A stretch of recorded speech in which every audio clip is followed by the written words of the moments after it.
السلام علیکم، آپ دیکھ رہے ہیں ہورائزن نیوز ایکٹی۔ خبر شامل کرتے ہیں ساہیوال سے۔ وزیر پنجاب کے ویژن کے مطابق شہریوں کو معیاری پولیس سروسز کی فراہمی کا سلسلہ جاری۔ آر پی او ساہیوال محمد ایاز سلیم نے ڈی پی او ساہیوال محمد عثمان ٹیپو کے ہمراہ پولیس چوکی گیمبر میں جدید سہولیات سے آراستہ خدمت مرکز کا افتتاح کر دیا۔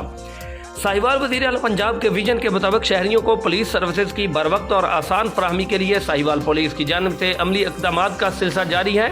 اسی سلسلہ میں شہریوں کو سفری اخراجات اور دور دراز کے سفر کی زحمت سے بچانے کے لیے پولیس چوکی گیمبر میں خدمت مرکز قائم کر دیا گیا۔ District police officer Sahiwal Muhammad Usman Tipu نے ریجنل پولیس آفیسر ساہیوال محمد ایاز سلیم کے ہمراہ پولیس چوکی گیمبر میں قائم خدمت مرکز کا باقاعدہ افتتاح کیا۔ خدمت مرکز میں شہریوں کو police character certificate, general police verification, کرایہ داری کے اندراج سمیت پولیس سے متعلقہ 14 اہم سہولیات ایک ہی جگہ پر فراہم کی جائیں گی، جس سے شہریوں کو نمایاں سہولت میسر آئے گی۔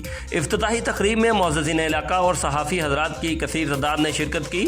اس موقع پر شہریوں نے ساہیوال پولیس کے اس اقدام کو سراہتے ہوئے اطمینان کا اظہار کیا اور اسے عوامی سہولت کی جانب ایک اہم پیش رفت قرار دیا۔ ڈی پی او ساہیوال محمد عثمان ٹیپو کا اس موقع پر کہنا تھا کہ خدمت مراکز کے قیام کا مقصد عوام کو جدید اور معیاری سہولیات ان کی دہلیز پر فراہم کرنا ہے تاکہ وہ بلا جھجک اور آسانی کے ساتھ پولیس سروسز سے مستفید ہو سکیں۔ انہوں نے مزید کہا کہ ساہیوال پولیس شہریوں کی خدمت کے لیے ہمہ وقت کوشاں ہے اور ایسے اقدامات سے پولیس اور عوام کے درمیان اعتماد کے رشتے کو مزید مضبوط بنایا جا رہا ہے۔ ترجمان ساہیوال پولیس۔